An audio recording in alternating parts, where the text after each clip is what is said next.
it's important for the team as well to recognise that that is their life dream that they've worked all these years for in karting, through the junior formula and now into Formula One. And so you have to respect the magnitude of that challenge for the drivers as well.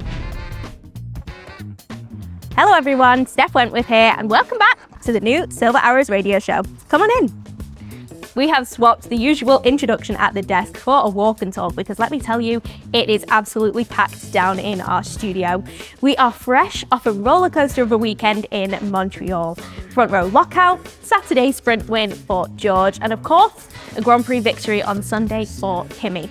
But it wasn't all plain sailing with the unfortunate retirement of George from the lead battle on Sunday. However, to debrief the whole race and the weekend, we have an incredible crew down in the studio. Come with me. Starting off, joining me will be Deputy Team Principal Bradley Lord. We'll also have Trackside Engineering Director Andrew Shovlin, and last but not least, a Canadian. We'll have the head of Trackside Electronics and Controls, Evan Short. So without further ado, the three of them are waiting in our studio for me. Let's get this show on the road.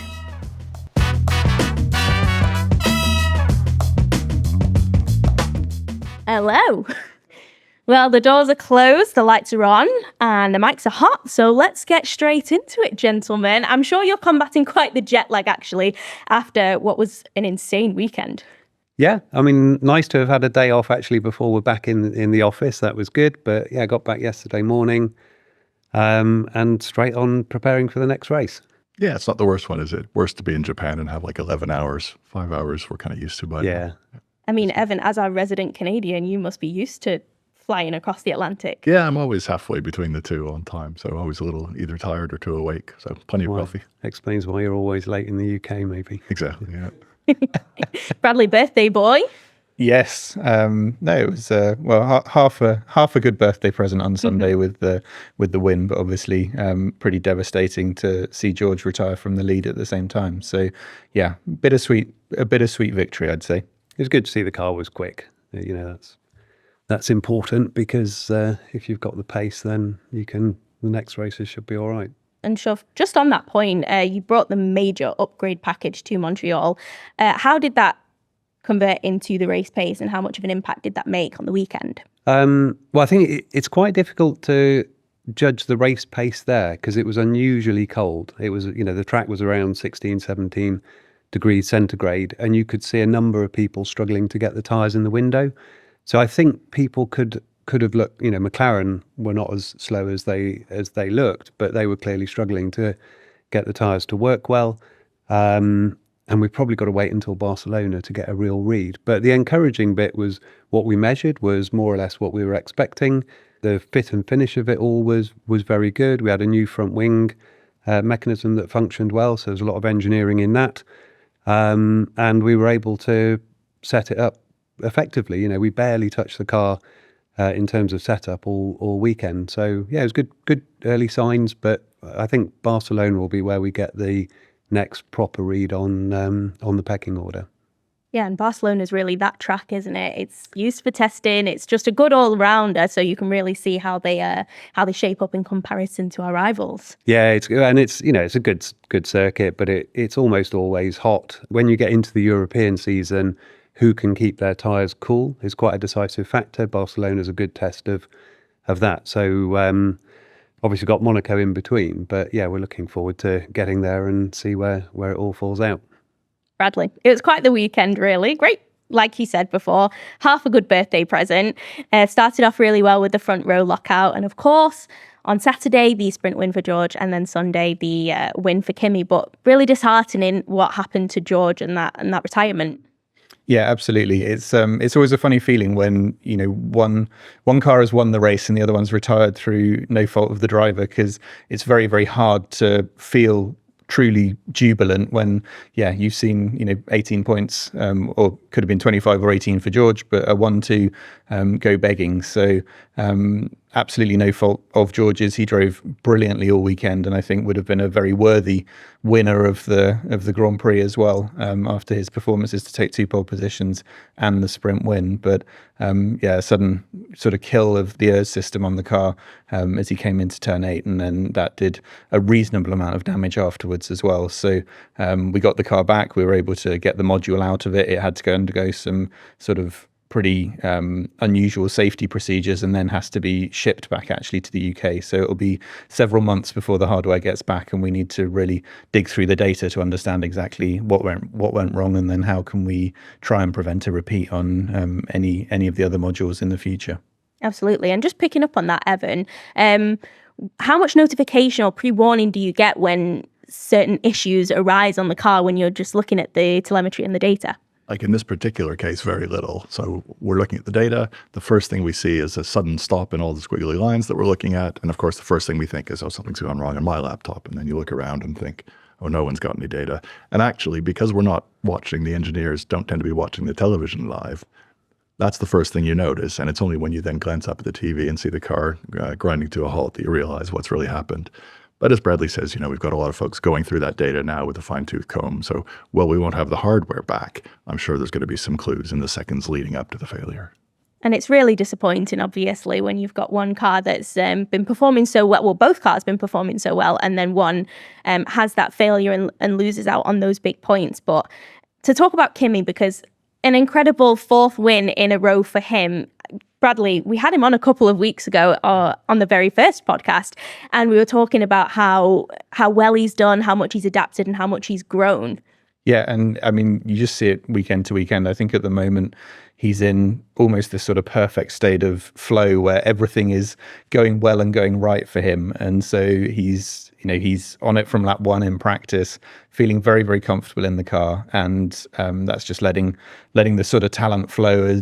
But equally, we're still seeing moments where he's building his experience. As he and George were going wheel to wheel this weekend, he was encountering situations he hadn't had before in F1 in his sort of short time in the sport, and having to learn from those too. So the learning rate's still really, really high.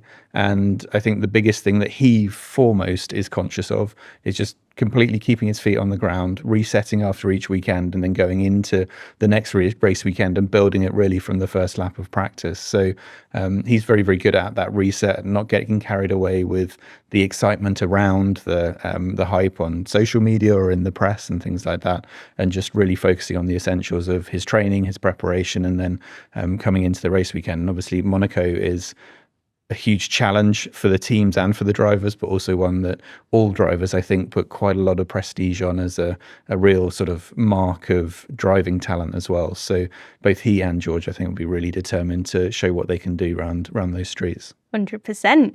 Shov, how do you think George will bounce back? Because it's so unfortunate what happened, but as a racing driver, you've got that resilience to come back stronger. Yeah, I mean, they've all had upsets through their careers that they've had to bounce back from. George is very good at preparing for the next race. I think he will also take positives from Montreal. He got two pole positions. He was racing well. So I think he'll take some encouragement from that it was a strong weekend for him, and that he didn't finish the race through no fault of his own. But as I said, Monaco is such a different weekend anyway. We don't know that the car will perform well there. We hope it will. We'll be doing a lot of work this week to make sure. And George knows his way around Monaco very well, so I'm sure he'll be looking to go there, and he'll be doing everything he can to win. How difficult, Bradley, is it for the team to manage 2 Grand Prix winners, 2 excellent Formula One drivers, and maintain that balance within one team? Yeah, it was funny. We were just talking before we started recording, actually, and saying it feels a little bit like watching the sequel to a movie, because all 3 of us were lucky enough to be there in the sort of period from 2014 onwards, when obviously we had Lewis and Nico battling very, very hard for championships and for race wins each weekend, and had those dynamics to manage. And I think as a result did quite a lot of learning about what we could have done better back in those years, and trying to apply that now. So of course it's what every Formula One team dreams of, is having a car competitive enough to win races and two drivers competitive enough to win those races as well. So some of our rivals have said, this is a luxury problem, and that's very true to some extent. But then we've got to manage it in the right way, make sure that what we call the sort of racing intent or the rules of engagement are quite clear in terms of what we want the drivers to do and where the line is of what the team considers acceptable. Broadly, that is, make sure they don't make contact and make sure we don't cost the team overall points with how they race on track. But then after that, when things do happen, keep communicating, keep talking about it, and not let things either fester or not get addressed, but put it all on the table, work out what we think about it, even if we don't always all agree on everything, and then move forward from there. And really a question to all of you. How do you react when you're sitting there watching them racing that hard into turn one and they're so close together? What are your feelings? Is your heart rate sky high? It does go up a bit, but you look at most of it is absolutely fine, and you always want to let the drivers race. And if the team is doing a good job, you've had the right conversations beforehand, and you don't have to interfere. There were a couple of points though where it got too close for comfort. There was one point where it looked like one could have ended up going into the back of the other, which we will do everything we can to try and avoid. But the two of them want to be allowed to race. They know that they need to deliver on their end of the bargain, which is race fairly, race without risking DNFs. Don't hit each other. There's another rule that we have for obvious reasons. And we had good discussions during the weekend. We'll have good discussions ahead of the next race. Sort of a joy to watch, actually, from the point of view of someone who's seen it at other teams. I've seen that dynamic between drivers where the team has resolved the problem in a very different way by having like a really well-defined number one and a second driver. And I never liked that. This dynamic, although it is pretty nerve-wracking at times when you see those battles between our two, feels much more natural for an F1 race. Well, as fans, you want to see that. We want to see that. We want to see them racing as hard as possible, don't we? No, absolutely. I think, the reaction as we came out into the paddock afterwards and you sort of talked to TV commentators, broadcasters, media, they're just like, that was absolutely sensational. And even coming back into the factory today, people are like, that was brilliant. It wasn't comfortable, but it was brilliant. But I think we're also in a luxury position of being at track and at least having some level of influence over what's happening on track. Certainly during those battles, my phone was just being bombarded with WhatsApps from colleagues back here in the UK just going, can you tell them to stop? This is not comfortable to watch. So it's anxious moments, but also a huge privilege to be able to sort of be in the middle of that anxiety and watching your drivers fight for a win. Well, what have we learned now from Montreal that we can now take into the rest of the season? Because we're actually not that far into the season at all. I think this is race 5 and it feels like the season's been going for years. I think first thing we've learned is this is going to be a really aggressive development race all the way through the season. We brought a big update. It was probably masked, as Shov said earlier, by cold track temperatures, the challenge to get the tyres into the window. But we know the other teams are going to be bringing stuff at every race as well. And so if we've got an advantage at the minute, we're going to have to work really hard to keep it as the season goes on. I think secondly, we've had a reminder that, yes, it's only been 5 races. It's been 12 weeks, I think, since Melbourne, but these are still brand new cars and brand new power units. So the failure that George had in the race is just a really stark reminder that reliability and continuing to chase down every fault in the sort of faults meetings that these guys sit in is of crucial importance, because that one thing has cost us, will cost us more points than many of the other incidents that you may encounter during a season. So, to finish first you have to finish. And there's a reason why that's a well-worn racing cliche. And then after that, I think third thing we've learned is that we've got a lovely challenge on our hands to keep the drivers fighting and, to keep ourselves in a position where it's the two of them fighting for wins. But also remembering that we won't have it our own way at every single race. So how we manage that and how the drivers themselves manage that in order to make sure that, Mercedes comes first, but that they're both giving themselves the best possible chance of winning and beating the other teams as well. It's going to be really important. Yeah, it's going to be great to see how this develops over the rest of the season. All right, last thing on the driver dynamic. What is it like in those meetings Take me inside one of the meetings after the race when you're debriefing everything that's gone on, because you have several debriefs, even now that you're back at the factory. What is it like when you're kind of managing everything? Well, I mean, the sprint weekends are busy. You go from a sprint race straight into another qualifying session, and as you say, you haven't got long to get all the information out of the driver's head. If they've just raced for an hour and a half, there's a lot of thoughts that they've had at different stages, and you're just trying to download that before they go off and forget any of the important bits. But what they're telling us is lots of it is just running through a checklist, making sure the various bits of the car were all working correctly. You spend a lot of time talking about balance. Is what race engineers spend their life talking about. But just can we refine the setup to get the car more predictable for the drivers? And luckily, this car seems to work well across a range of tracks. And there was a bit of chat around how they race together and keeping it fair. But that's very it's quite matter of fact. We'll get videos up, we'll show them where the cars are. They need to look at it from both perspectives as well. You sort of, they've only got in their mind what they could see in their car. You've got to look at the other one. And then there's a chat about, could they have done anything better? But they're not awkward conversations. I think if you do them effectively, as I said, you will be able to leave them to race for themselves more often. Shov's quite good at that section of it, just keeping track of that debrief. So we have a bit of a free-form section at the beginning where the drivers are, letting us know what their biggest problems were in the race. And that's free-form, and that might be an opportunity for them to vent about how the race is going. But then pretty quickly we move on to that structured debrief, because there are things that, because they're caught up in the heat of the moment, and as you say, they've just done an hour and a half of racing, they won't be thinking of. So we need to really prompt them and say, okay, fine, but how did the gear shift feel? How about this? And there are things that it's critical information for us to get back to the factory. Both drivers are pretty good at sort of putting the race aside and going through that list with us. And then, after the sprint, there was a sit down and a chat with Toto as well, with the two drivers, just talking about how the sprint had gone and really how did they want to race each other going forward. So I think Kimmy referred to it as a little bit like being called to the headmasters or the principal's office. But that again was a very constructive and very amicable conversation.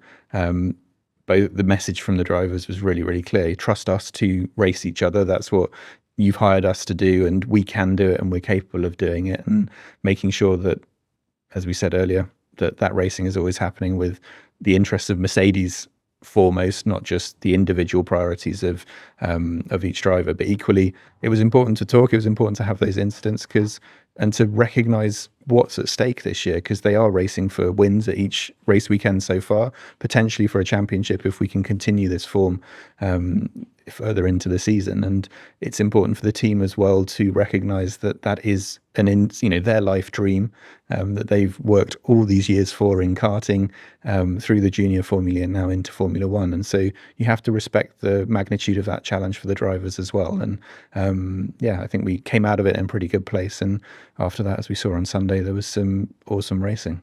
Thinking back to Montreal, as a sprint weekend, it can be quite difficult. You've got very limited practice.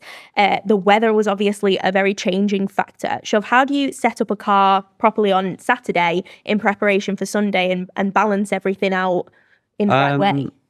Well, when you're dealing with a big change in temperature, you can often get a case where it goes from tyres, like rear tyres that were overheating, to a point where you can't get them hot enough to get maximum grip. Now, there are things we can do with the setup to rebalance the car. There are ways that you can also change the amount of heat going into the tyres. You can change the sort of configuration of the brake drum area, and that can put a bit more heat in and help. But ultimately, there's a bit of guesswork as well, because we would love it if we could do lots of testing. We used to do loads of it. Now we can't do a lot in a sprint race. We were 40 plus degrees for practice, and then freezing cold when we're racing on Sunday. And you're just having to pick configs and see where they drop out. But looks like we got it about right. Yeah. And another decision you got right was the tyre situation. We saw some of the rivals starting on the intermediates following that bout of weather. It went well for us. We made the right call. Yeah, no, we were quite surprised when you saw it all come up and saw that they were on Inters. And then you're thinking, I hope they haven't got it right and we've got it wrong, because we'll look a bit stupid. But then it was evident that their drivers were complaining pretty early on that it was the wrong tyre. I mean, for us, we were never really close to fitting an Inter. We didn't think that there was going to be rain coming. There was a very fine sort of drizzle, but that had been quite consistent all morning. You looked at the track and thought, well, if it was qualifying, we'd definitely be on slick tyres by now. We just knew it was going to be a bit uncomfortable for the opening laps, lack of grip, very greasy conditions. But those Inters, if you haven't got water on track to cool them down, they don't last very long. No, and we saw that become very evident in the opening stages of the race. Throughout the race, we actually saw that when you are battling another car, you can lose a lot of time to the drivers behind you. We saw it with George and Kimi as they were battling. We were losing time to Verstappen, Lewis behind. Why is that? What's the cause of losing that time in these new regulations? One thing is the regulations make it quite hard to break away because the car behind can harvest a bit more energy. Also in Montreal, because it was really cold and there's low speed corners, the cars actually followed really well. So you could sit, within less than a second, sometimes even half a second from the car in front. So the two cars get a little bit locked together in a battle. The energy does help the one behind keep up, and it's just quite it's hard for them to break away. But the big issue is just when you're making those moves and defending, you lose lap time because one's pushing the other one a bit wide in a place, or the drivers are not taking the optimum line through a corner because they are just trying to defend that, and it did drag us back a bit. And it's difficult because we just want to blast off into the distance, and the drivers want to race each other, and we've got different requirements. So again, it's another conversation to have, because what we don't mind who wins if it's a Mercedes 1-2, but what we don't want to do is give away good positions to cars behind just because we're battling too hard. I think it was one of our learnings from the sprint, wasn't it, that the battle started without a comfortable gap to the cars behind. The pace differences weren't as big on Saturday, and that meant that when Kimi went off track trying to repass George, that Norris slipped through into P2, and we missed that point that we could have otherwise have scored. But it's quite useful to learn that lesson in a sprint, so that in the race itself, although there were some position swaps, the real battle only began once we were sort of 6-7 seconds up the road, rather than the gap being smaller. But I think the other quirk at Montreal is that you see in these rules, when the prime passing places are late in the lap rather than early in the lap, that means that you've just nipped through, then the car behind gets overtake, and so they stay with you, and then they're making their move at the end of the lap as well. If the big passing place comes early on, there's at least the chance then to keep the benefit of the extra energy from overtake and make a break for it round the rest of the lap. So, it was particularly sort of sticky between the cars, wasn't it? Whoever got past, then the others stay in touch. The tyres were pretty resilient as well, because if you're at a really hot track and they're battling like that, pretty quickly they start to lose grip. So they kind of know that they've got to hold back a bit to look after the tyres, whereas Montreal, you could push them pretty hard and they weren't dropping. So, and that made the battle last longer, didn't it? We went into the race expecting it to be a 2-stop, so logically enough, by about lap 20 the cars have cycled through the pits, whereas actually the soft compound was holding on really well, and we could have gone further than we ultimately did with Kimi, but then the VSC provided the right moment to switch from that soft onto the medium as well. So that was a good thing for the fans, I guess, because it meant that battle lasted as long as it did. Overtake mode is this new thing this year. How powerful was that in Canada? It's a very fast circuit. It's not particularly powerful in terms of lap time. So you're only getting a tenth and a half, but what it does allow a driver to do, because they can harvest more, is deploy more. And there's also an effect where the car with the overtake mode can ultimately go faster, because they get into a region of the map where it starts to tail off the power at a certain speed, and the car behind has a higher threshold. So they ultimately have a higher top speed. But in Montreal, It's very much about making one big move with a lot of energy down one of the long straights. And that was allowing them to get through. What's interesting is we're not actually very good at working out ahead of time which are the tracks that are going to be difficult to overtake and which will be easy. And the drivers often give us an opinion like this one's going to be really hard, or we'll be basing it on some of our simulation work. But it's quite tricky. You've got to be open-minded about which will be the good circuits and which will be the ones where it's a bit of a procession. And then I think one of the other things that opened it up was also the fact that, both drivers were absolutely on the ragged edge, weren't they, in that opening stint? So you saw repeatedly front brake locking into turn 10, one or the other of them running through the sort of painted surface outside of the white lines at turn 10, and that gave the other the opportunity as well. So that's another feature of these cars. It's very, very easy to sort of lock the front brakes, and we saw it with many cars up and down the field as the sort of, I think, as the wing closes and you get the downforce back in the braking area. It's a challenge to not lock, but again, is a source of some pretty exciting racing as a result. The cold conditions were making it difficult as well, because the tyres are at their coldest when they're at the end of the straight and they're about to hit the brakes. And in Montreal, they were actually below the window where you get good grip. So we saw, all drivers were getting tripped up by that, but they are quite difficult in those cold conditions. But it does pay to have both a clever driver and a skilled driver. So we've got both of those in both our drivers. You mentioned the front locking, of course. The drivers who are skilled are able to handle that as it changes. But also that overtake mode isn't just an unlimited bucket of energy. It's not like when you have overtake mode, you're getting a free pass. You still have to be pretty strategic about it. Hold on to your energy, use it at the moment where you can absolutely make the pass. And both our drivers are learning that pretty quickly. Thanks, Shov, for your time. You are a very, very busy man. You've got much to attend to, and we really appreciate having you on here, and I'm sure we'll have you back very soon. I hope so. But yeah, thanks very much for inviting me.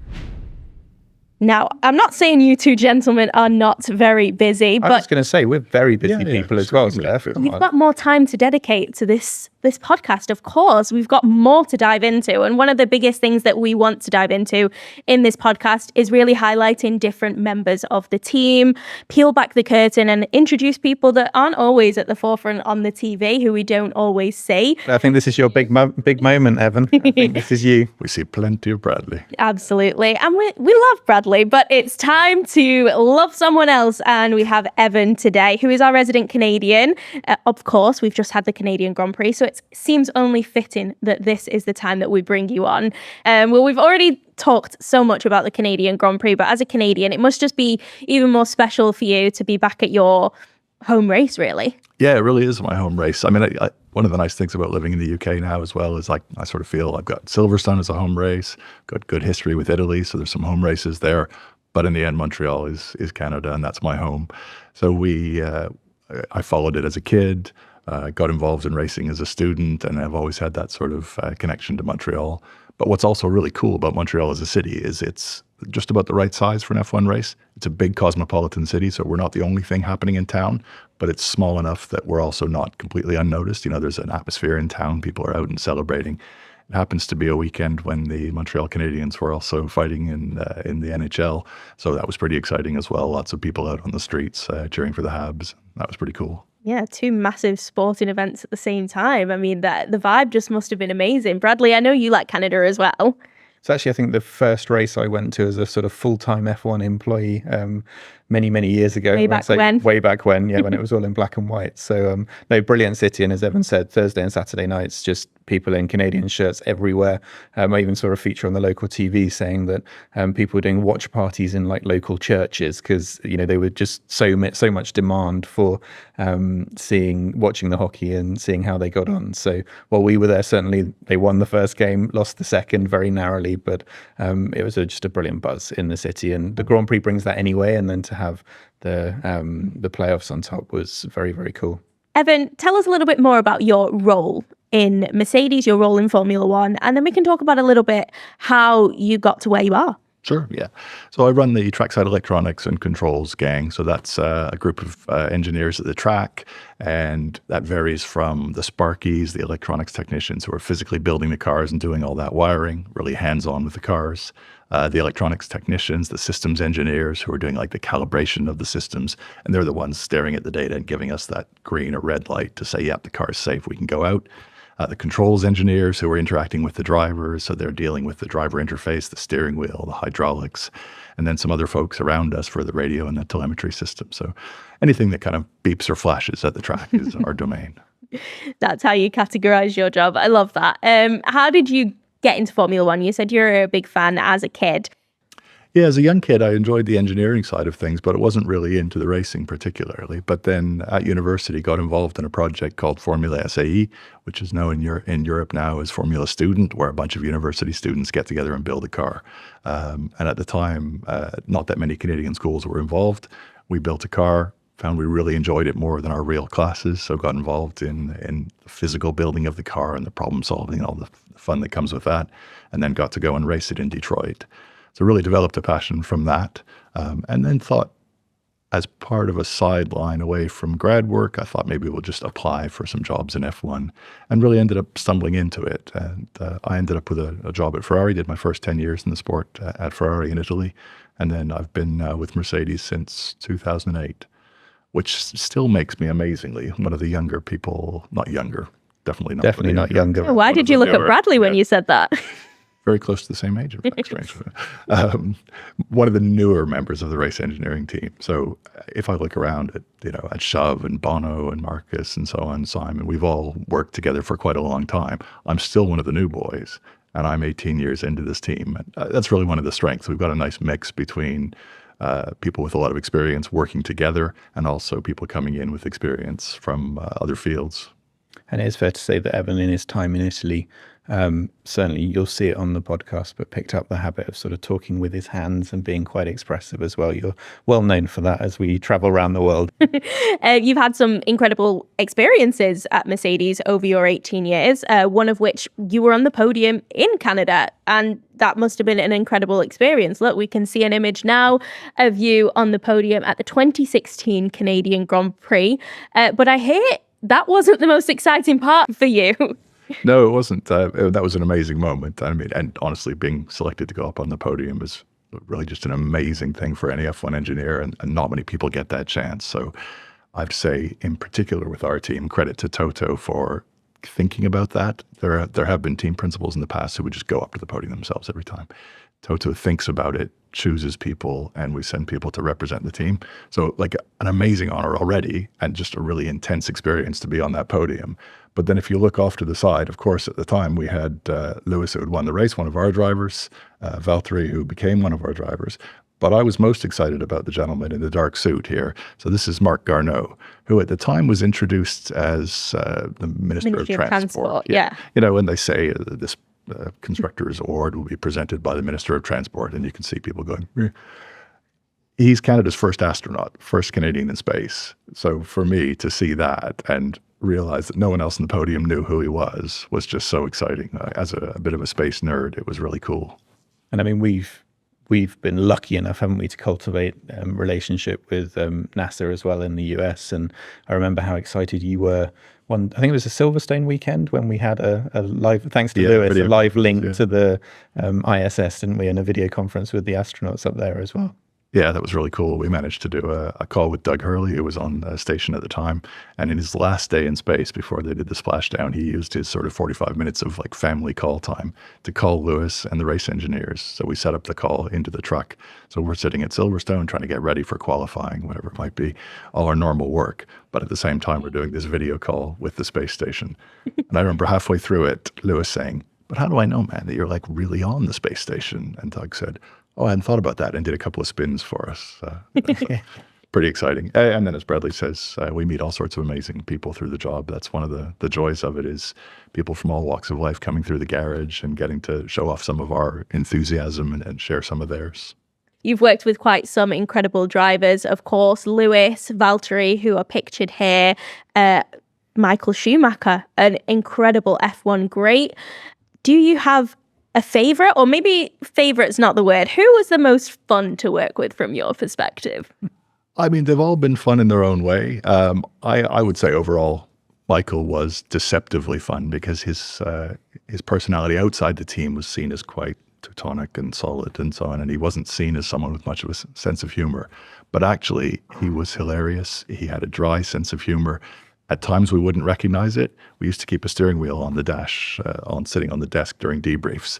And we asked him to push a little button when he was joking, because sometimes you couldn't tell. So he'd reach across and say, joke.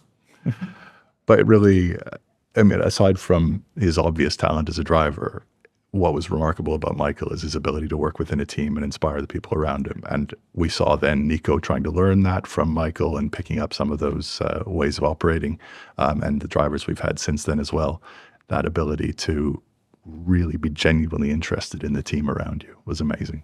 And that is one of the great joys now, is having in both George and Kimi drivers who've grown up within Mercedes, within the Mercedes system, and they understand what the team means because they've spent time up at Brixworth understanding all the work that goes into the power units, and then down here at Brackley as well, and not just in the simulator, but walking around the factory, walking around different departments, meeting the team members, and just understanding how much sort of blood, sweat and tears goes into producing the cars that they're lucky enough to sit in and to represent all that effort on track as well.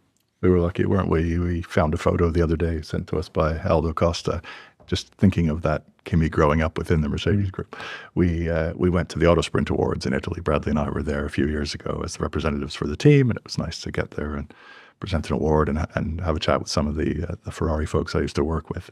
But at the time, we took a photo with this kid, this young driver who was there to win a karting award and so on, and he wanted a photo with the Mercedes people. So we have this photo of Aldo and Bradley and I with, in retrospect, a kid who, of course, is Kimi and now drives for us, which is a bit surreal to think about. Yeah, I remember sort of saying to him at that event, this is December 2019, so next year you must come do an internship with us and come and understand a bit more about the team. Sadly, the pandemic intervened and that wasn't possible during the 2020 season, but I don't think any of us would have dreamt of the fact that by 2025 he'd be testing the car and doing as extensive a TPC program as he did, and then ultimately, 2024, sorry, and then racing by 2025. So yeah, it's been an incredible accelerated timeline in that regard. Yeah, well, speaking of Kimi, we know he loves a good prank. And Evan, I hear you love a good prank as well. Well, there's a bit of a culture of that in the team. And in fact, even from Michael, he was quite good at the quiet prank. And I tend to go in for laboriously prepared, slow burn pranks. Kimi's a bit more for the water guns and the sudden disruption. Which story are you going to tell, Evan? Which one are you going to tell? Oh, I've done one recently that I was proud of. Yeah, go for it. So on the car park, as we come into the site, there's a massive multi-story parking garage. Can't miss it. Yeah, and one of the really cool things is that the team puts up these giant banners that cover this sort of 5-story building with pictures of the team and names of team members and that sort of thing. We had a team photo up there taken at the track after a victory. And someone unkindly pointed out that I looked a lot like the Terminator in it because there was this enormous head blown up to more than its normal size. So I snuck in late at night with one of my kids, and we made a set of red laser eyes, LEDs, that we installed on the parking garage behind the banner. So I then really did look like the Terminator for a while. And I thought I'd got away with it. I was pretty proud of myself, took a couple of photos and so on, got some comments over the next little while. But then I got a phone call from Toto in Brazil, and he just said, "Is this Mr. Laser Eyes?"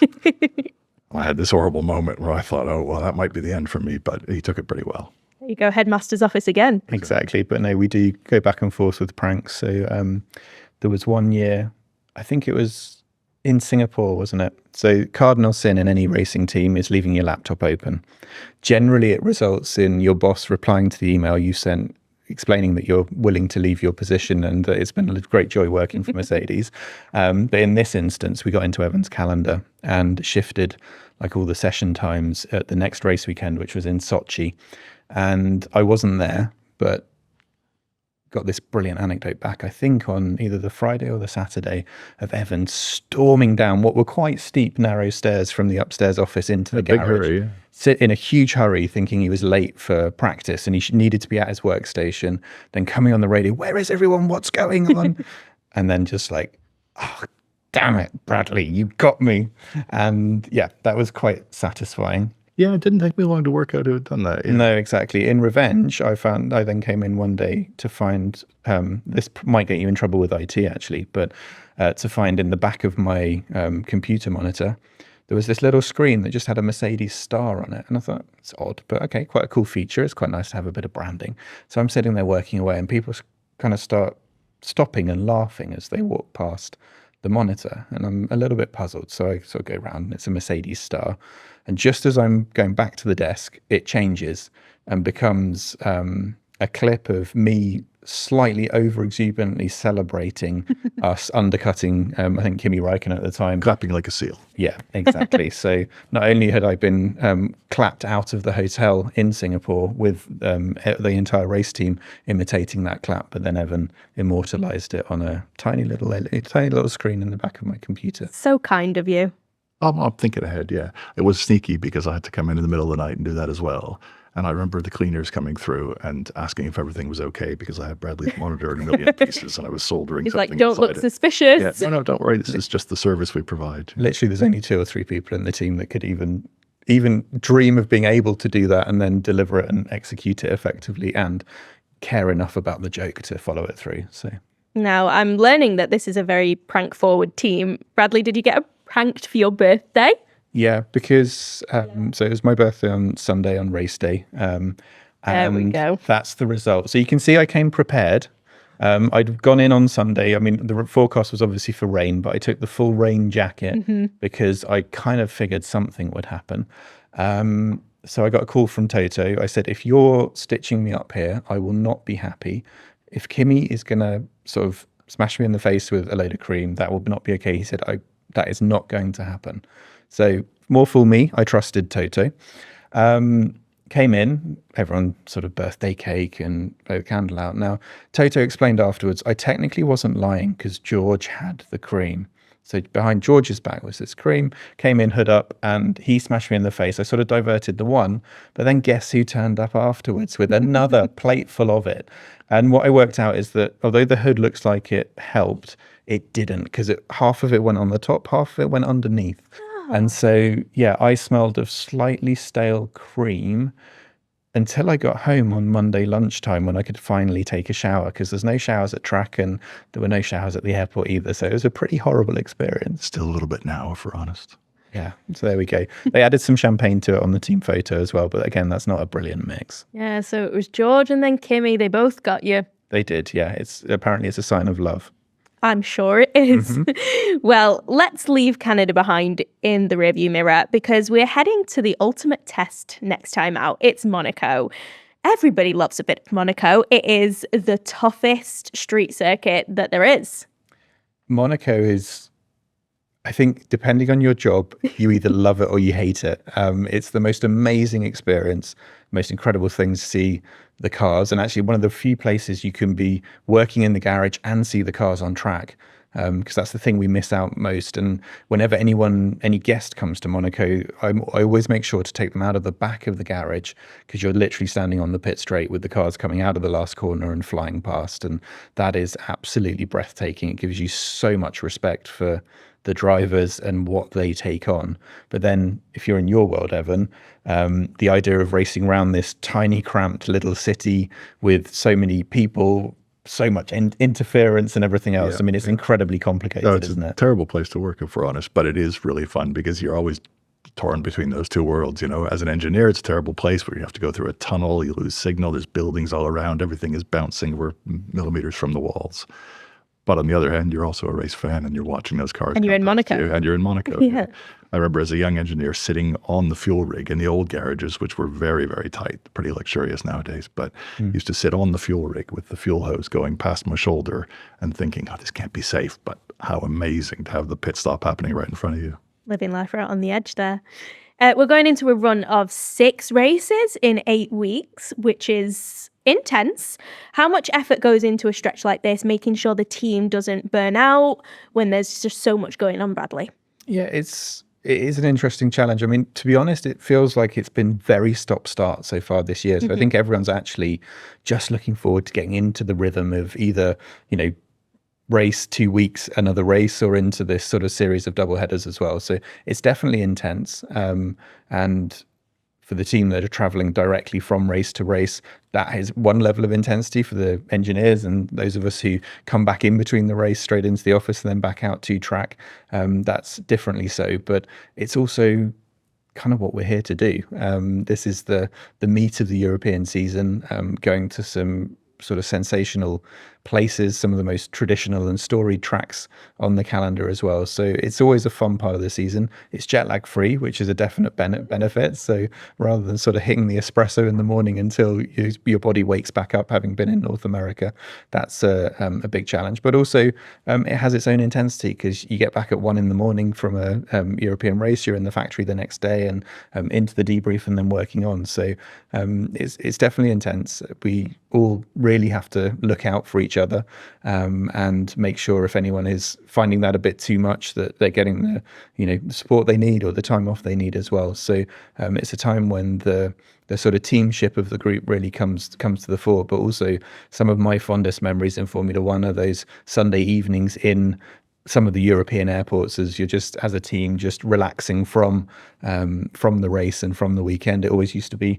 watching the Indy 500 in the airport at Nice after the Monaco Grand Prix, for example. So some of those things change year on year, but it is where the strength of the team and the camaraderie of the team also come to the fore.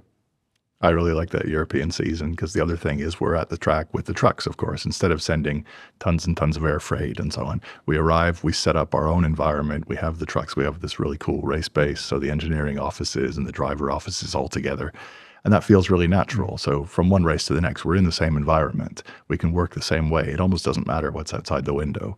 But we did carefully design the trucks to make sure we do have windows, so that we do have that the view on the racetrack. So sitting, for instance, at Spa, which is one of the great Europeans, and looking out at Eau Rouge out the windows while you're looking at the data is just really special. Half the time we have to close the blinds so that the team sitting right next door in their trucks can't see in and see what's on the screens. But we've also got, I think, our first electric racetrack also heading to Monaco tomorrow. So that's another little milestone for us in as we sort of continue to evolve and develop as a team. So there's a competition for employees, kids, to come up with the best name for that truck as well, which will become a fun little thing in this season too. Right, we'll see what the name is. We'll have to announce absolutely later on.